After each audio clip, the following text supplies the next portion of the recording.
세상을 살아가면서 가장 큰 어려움이 무엇이냐 묻는다면 여러분들 무엇이라 대답하겠습니까? 아마도 어떤 어려운 상황, 힘든 순간, 가슴 아픈 일들보다 그것들을 공감하고 함께하는 사람이 없다는 외로움이라 생각이 듭니다. 홀로 있는 상황에 마주하게 될 때 우리는 극한 두려움과 공포에 빠지게 됩니다.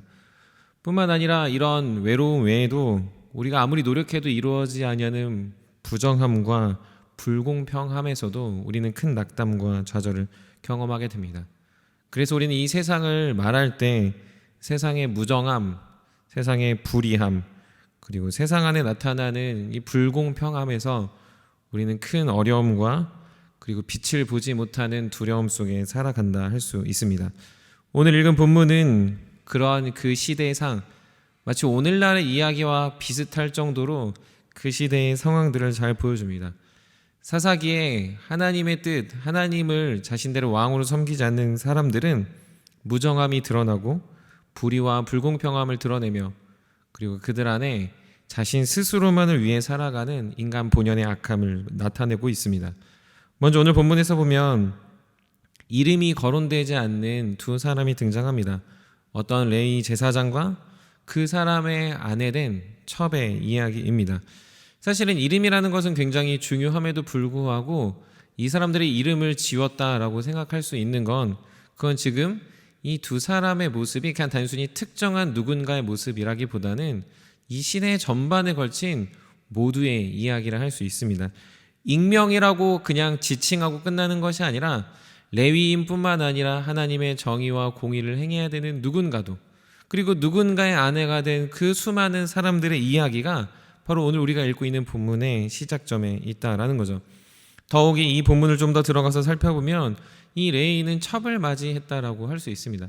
성경에서는 사실 이 아내를 많이 두는 것에 대해서 긍정적인 표현을 하지 않고 있다라는 거죠.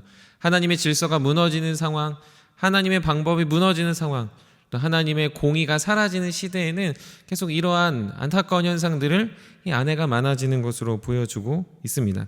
뿐만 아니라 여기 등장하는 이 첩의 모습을 보면 우리가 단순히 그냥 이 여인이 나쁜 사람이었구나라고 치부해 버릴 수 있는 단어인 행음하다라고 등장합니다. 사실 그러나 이 단어 자체가 두 가지로 해석된다라는 것이 오늘 본문을 해석하는 데 조금 도움이 됩니다.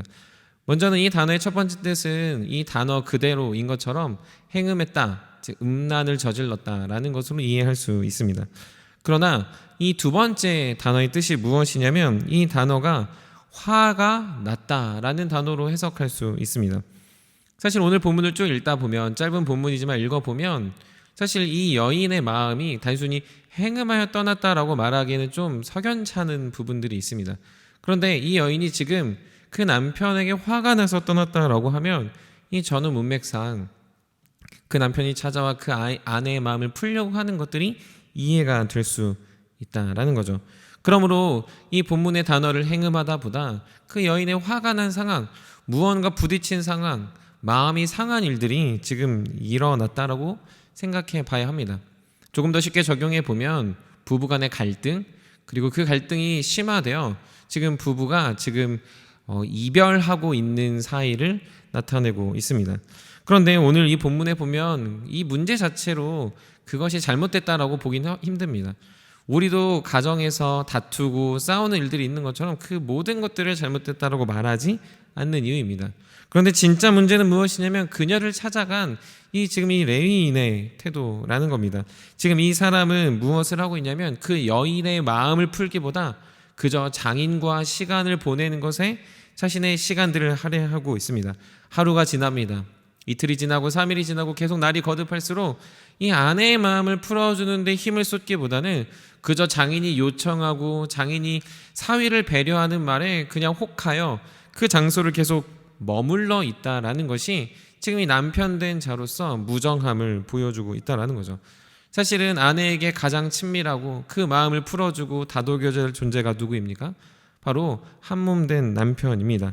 그 여인이 둘째 부인이든 첫째 부인이든 할 것 없이 자신의 아내를 사랑하는 모습은 반드시 남편에게 요구되어져야 하는 바람직한 모습임에도 불구하고 그 남편은 그 아내가 왜 화가 났는지, 왜 떠났는지, 그리고 무엇이 힘든지에 대해서 묻지 않고 마치 내가 찾아왔으니 아나무인격으로 지금 이 여인을 내버려 두고 자신 스스로 그 상황을 이겨나가는, 그리고 진행시켜 나가는 모습을 보여주고 있습니다. 오늘 우리가 이 짧은 본문을 통해서 이 시대가 어떠한지를 정확하게 알 수 있습니다. 무정한 세대가 그냥 단순히 세상이 무정하다, 세상이 불공평하니까 세상에서 우리가 참 무슨 일을 해도 잘 되지 않는구나 라고 끝나는 게 아니라 가장 가까운 사이, 가장 사랑해야 할 사이, 가장 정의와 공의가 실현될 그 사이 안에서조차도 하나님의 그 질서가 무너지는 것들을 보여주고 있습니다. 남편이 아내를 향하여 의무를 다하지 않고 아내도 남편을 향하여 의무를 다하지 않습니다. 서로 마음을 토로하고 그 문제들을 해결해 나가야 되는 감정적인 해수 역할은 전혀 보이지 않고 그저 자신이 마땅히 했다라고 평가하는 아나무인격의 태도만으로 그 결과를 극복해내려고 하고 있다라는 거죠. 사랑하는 성도 여러분, 우리가 사는 세상은 어떠한 세상입니까? 우리가 사는 세상은 어떠한 세상이어야 합니까? 우리는 거시적인 일에 쉽게 반응하고 반응하는 것에 노력합니다. 나라가 변화되어야 됩니다. 세상의 발전을 이루어야 됩니다. 연약한 자의 회복을 이었어야 되고 공의와 정의가 실현되어야 됩니다 라고 쉽게 외칠 수 있고, 그리고 그것들을 우리가 주장해야 되는 것도 마땅한 태도입니다. 무정한 세상이 변화되어야 되고 부정한 일들을 계속해서 근절해 나가야 합니다. 그러나 진짜 무너진 곳이 무엇인 줄 아십니까? 그 사회의 공동체의 가장 기본 요소, 하나님이 이 땅에 직접적으로 개입하여 만드신 가정의 무너짐은 그 나라의 무너짐과 동일한 상황을 보여주고 있다는 거죠. 가정에서 폭력을 휘두르는 남편, 가정에서 서로가 회복되지 않는 부부관계, 또한 자녀들을 향하여 무지한 마음과 무정함으로 대하는 부모들의 태도 속에서 가정은 계속해서 무너지고 있다는 거죠. 자신이 할 것들을 했다라는 것으로 치부하거나 아니면 자신의 감정들을 그냥 속 시원하게 말했다라는 것으로 끝내버리는 상황 속에서 이 세상은 계속해서 무정해지고 불공평해지고 부정해지는 일이 발생한다라는 겁니다. 그냥 거시적인 무언가의 회복이 아니라 우리 가정의 회복, 가정 안에서의 사랑 회복, 그리고 서로가 서로를 더욱더 아끼고 사랑하며 헌신하는 모습들이 우리가 이 시대를 변화시켜가는 가장 중요한 일이라는 걸 오늘 이 성경의 본문을 통해서 배울 수 있어야 됩니다. 세상의 암울함과 세상의 불공평함과 세상의 연약함 속에서 우리가 그냥 한탄하는 것에서 끝나는 것이 아니라 과연 우리의 가정 속에서부터 우리는 그런 정말 하나님의 사랑과 은혜를 나타내고 있는지 돌아보는 복된 성도님들이 되길 간절히 바랍니다. 주 안에 사랑하는 성도 여러분, 그러므로 하나님의 뜻은 세상을 번성시키고 다스리고 충만하게 하는 것을 우리의 가정을 통하여 먼저 허락하고 있습니다. 가정 안에 하나님의 사랑과 공의가 있어야 합니다. 가정 안에 정직과 신실함이 있어야 되고, 가정 안에 서로를 향한 관심과 헌신으로 그 놀라운 하나님의 질서가 이루어진 가정이 이 세상에 세워질 때 이 세상은 변화되고 세상은 더욱더 견고해지는 일들이 나타날 수 있습니다. 바라기는 금강의 성도들이 어느 땅에 거하든 어느 곳에 거하든 어떠한 시대가 되든 늘 하나님의 가정을 온전히 세워갈 수 있는 금강의 백성들 되길 간절히 소망합니다. 더욱이 우리가 이 세상에 살 곳에 세상의 무정함과 세상의 어떤 부정함 앞에서 반응하는 것으로 끝나는 것이 아니라 우리의 가정이 그렇게 세워지고 그 가정 안에서 힘을 얻어 이 세상 안에서도 사랑함으로, 헌신함으로, 정직함으로, 신실함으로 살아갈 때 여러분을 통해 이 땅이 빛된 역사가 나타날 줄 믿습니다. 분명 하나님은 이 세상을 바라보며 한탄해하시고 이 세상에 하나님의 뜻이 무엇인지 드러내기를 원하고 있습니다. 자기 소견에 원하는 대로 행하는 자들이 아니라 하나님이 원하는 대로 하나님의 뜻대로 행하는 자들을 찾고 계실 때 믿음의 가정 안에서 자란 우리가, 믿음의 가정을 세워가는 우리가 이 세상에서 견고히 털을 받고 뿌리를 낼 때 이 땅이 하나님의 공의와 정직, 하나님의 사랑과 헌신, 하나님의 놀라운 함께하심이 이 땅 안에 여러분들을 통해 나타나기를 간절히 소망합니다. 그러므로 우리가 그 은혜를 기억하며 사랑함에 거하시고 하나님의 공의 안에 거하시며 주님의 관심과 사랑을 나타낼 수 있는 넉넉한 마음의 성도님들이 되기를 주님의 이름으로 간절히 축복합니다. 말씀을 마무리합니다. 무너지는 세상은 늘 개인적이고 이기적이고 무정하며 불의합니다. 그러나 하나님의 나라는 언제나 사랑이 가득하며 공의롭고 정직하며 그리고 모두가 함께 하려고 합니다.